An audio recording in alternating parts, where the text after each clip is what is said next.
Hi everyone, welcome to Invincible TV. It's your girl Zena, and today we're joined by the legendary Len Goodman. Legendary. Legendary. How do you like that intro? That's a great intro. Zena, that's a great. It's not true, but it's a great intro. I think Thank you're you. big modest. You are a legend. No. Thank you so much for joining us. How My are you pleasure. today? I'm jolly well. I woke up this morning, I got out of bed, nothing fell off, which is always a great start to the day. I'm feeling good. Great. So getting straight to it, you're nominated for the National Reality TV Awards in the Best Judge category. How do you feel about that? Are you excited? Well, I am excited, but in a way, I feel a bit of a fraud for a couple of reasons. Firstly, I don't think you should get an award for just being yourself and doing something that you love. And secondly, I'm not going to be there on the night, unfortunately, and I don't think you should get an award if you're not there. You don't see Bradley Wiggins winning the Tour de France and then not nipping out for a cup of tea. And so I feel awkward about not being there, but I can't be there, so there you are. Well, to justify it, you don't have to be there because the audience have viewed you, and they've based their votes on what they've seen in the past. So I feel like you deserve it. You deserve the nomination. Well, I did. Thank you very much indeed. Great. So how do you feel that award shows like the National Reality TV Awards contribute to the reality show industry?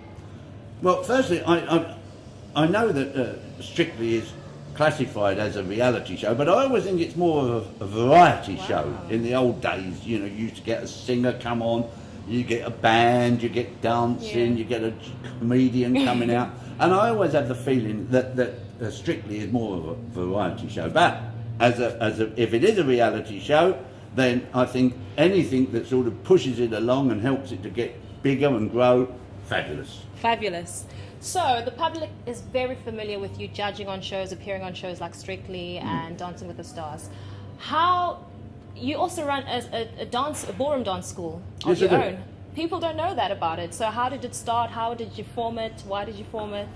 Well, I started off as a young chap, and I used to play football as a teenager. I hurt my foot and couldn't play football, and it was February, and I had a mate who went dancing in a dance studio, and I would take the mickey out of him. Ballroom dancing, do us a favour. Anyway, he said, Len, you should come up there. He said, there's about 4 boys and about 40 girls. He said, it's fantastic. Well, I was 21, so I thought I'll have a go, and I went up there and I enjoyed it. And I found I could do it quite well, And so I started dancing and doing competitions and stuff like that, and turned professional. And then gradually, the dance school that I used to go to closed down, and so I thought I could open my own place. Yeah. So that's what I did. So about 45 years ago or so, I opened my dance school in Dartford, and there it was. And then I was a dance teacher and running my own show, really. Why not? So you mentioned you played football before. Something I find very intriguing is that while you're a dancer, which is something very emotional and sensual, you're a big sports junkie. How does that collaboration work, and how were you received when you transitioned from football into dancing? Well, firstly, my friends, when I started dancing, used to say I was dancing and sissy. And I used to reply, don't call me a sissy, I'm dancing with lovely girls. You score a goal and you kiss each other. When you have a shower, you look at each other's willies. Oh my God! Do us a favour. I said, football is, you've got to have movement, you've got to have good timing and so on, which is all aspects that you've got to have when you dance. So I think it all helped me along. Great, so you're a family man, you've got a lovely wife, you've got a son, and you're a big megastar. I know you don't want to say it, you're very humble. I am not a megastar in any way. I'm just old Len Goodman who got lucky, that's all. Yeah. I haven't changed, I hope, and I always told my mates when I first did Strictly, if I change, punch me in the stomach and really let me know, because I would hate to be what I'm not. Now I've got a section called The Raw Truth. You have to answer 10 questions, all of them as honestly as possible. Come on. Are you ready? I'm going to answer as truthfully as I can. Okay. If you were stuck on a deserted island, who would you choose to be stuck with? Alicia Dixon or Darcy herself? Well, I wouldn't mind being stuck on an island with either, really. If I was on with Darcy, it would be great because she was a wonderful ballerina, so I could ask her to show me, you know, how to move better and be more lyrical in my body and so on. And Alicia, great singer. Yeah. We could do duets in the moonlight. She could teach me how to sing and project my voice. So can you sing? No, terrible voice. Oh no. Honestly, I can't sing for toffee. I can't. So who's better looking, in your honest opinion, yourself or Simon Cowell? Look, everyone, look at this. Look at the boyish grin. Look at the hair. The way you notice one little curl out of place. Fabulous. You know, and before I came here, I had a shower, and I was just showering off, drying off my back, looking in the mirrored wardrobe. I look good. Oh, come on, sunshine. So that'll be Me or Simon, there's no competition, is there? Eh? No, it's got to be old Len Goodman, isn't it? So if you had the chance to have a superpower, what would it be? I wouldn't mind having invisibility, you know, because I'm sure, you know, probably when I walk away after this interview, we're going to say good things about you. No, you'll be Very saying, good. well, he was a blimmin' waste of space. And I'd like to be able to creep back and listen in on what's going on. Oh, that's what you think, is it? If you were a fly on the wall, whose conversation would you creep in on? The other judges. The other judges. The other Ooh, judges. that Yeah, because was- you get the truth in.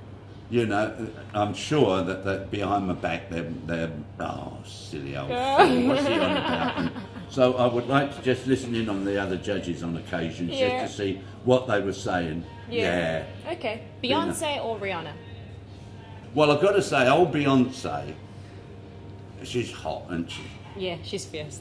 She's fierce. Fierce is a good word. She is. She's fierce. Bit of How both. can you pick? Okay. Blondes or brunettes? I've got to go with the blonde because my darling Sue's a blonde. Ah, And that's a good if I said a brunette, she'd say, "Oi, who are you going out with?" Yeah. Okay. Do you secretly listen to Justin Bieber? At first, you know, I thought he was a bit of a drip, but he did Dancing with the Stars, Yeah. and he sang live. And I must say, for a young kid, he was very, very Yeah. good. Yeah. So, yeah, I don't mind old Justin Bieber. Justin Bieber. Great. Okay. What sort of advice do you have to upcoming artists, dancers, or people who have a dream that seems so far to reach? What advice do you have for them? Stick at it. Stick at it. Stick at it. Stick at Stick at it. So great. If people want to keep updated with your day-to-day life, what you're doing, where can Yeah. they find you? Do you have a Twitter account? No, I don't even. I do not have a. I don't understand it. So I have nothing to do with Twitter or Facebook. I don't even do the old internet. Oh yeah, your wife told Well, me. she has to do it. I'm a dinosaur. Thank you very much. It's been such a pleasure having you guys. It's my pleasure. Thank you very much. If you guys want to vote for him, vote on the nationalrealitytvawards.com/vote. Vote for him, the best reality judge. Obviously, here it is. It's your girl Zena. Follow me on Twitter at Zena the Official.